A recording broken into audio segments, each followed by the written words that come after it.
Sir जरा बताएं AI market data Nifty के हिसाब से। कल निफ्टी 265 अंक चढ़कर बंद हुआ 24,250 पर। लगातार तीसरे दिन हायर हाई हायर लो बनाकर मजबूती के दिए हैं संकेत।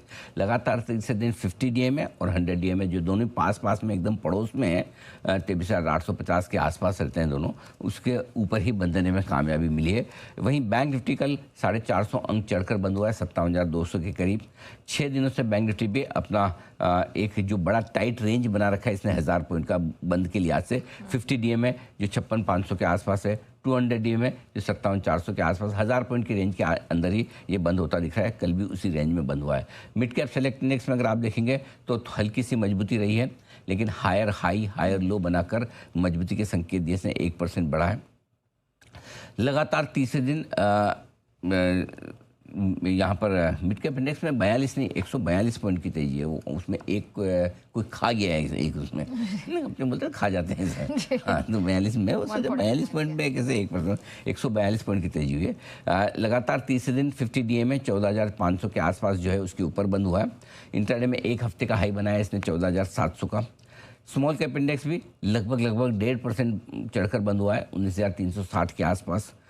अब इसने भी तीसरे दिन हायर हाई हायर लो बनाकर संकेत दिए। तो नया बात यह है कि मिड कैप और स्मॉल कैप में मजबूती के संकेत हैं, और स्पेशली स्मॉल कैप इंडेक्स में अच्छी मजबूती के संकेत। और कल इसने इंट्राडे में एक हफ्ते का हाई भी बनाया है 19,378, और इसका जो लाइफ हाई है स्मॉल कैप इंडेक्स का जो है 19,716, वहाँ से अब ज़्यादा दूर नहीं, 0.2%। थोड़ा सा जोर लगाएं, बार बार लाइफ हाई के आसपास आकर अटकता ज़रूर है, लेकिन अगर जोर लगाएं तो पार भी कर सकते हैं।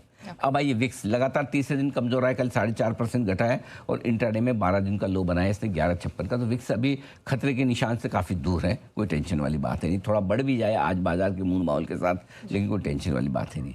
अब आइए आईटी फार्मा इंडेक्स ने कल नया लाइफ हाई बनाया 16 जुलाई के बाद में 10 दिनों बाद फिर से लाइफ हाई पर पहुंच चुका है।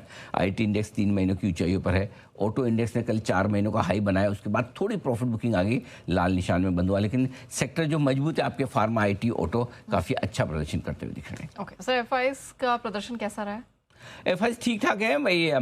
इंडेक्स फ्यूचर्स की लॉन्ग पोजीशन लगभग 1% बढ़कर आई है। लगातार दूसरे दिन खरीदारी हुई है, लगभग 3,000 करोड़ की खरीदारी अच्छी मानी जाएगी। लेकिन अच्छा ये है 8,000 करोड़ की खरीदारी का आंकड़ा, 7,955 को मैंने राउंड फिगर में 8,000 कर दिया। 8,000 बोलने में बहुत अच्छा लगता है, सुनने में अच्छा है ना।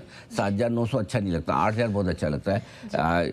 ये बढ़िया खरीदारी हुई है। घरेलू फंड्स की 5वें दिन 1,000 करोड़ की खरीदारी होती दिखी है। तो सीरीज के पहले ही दिन कल एफआईएस की तरफ से कैश में भी और साथ ही साथ तगड़ी शॉर्ट कवरिंग और फ्रेश खरीदारी के संकेत आते दिखे।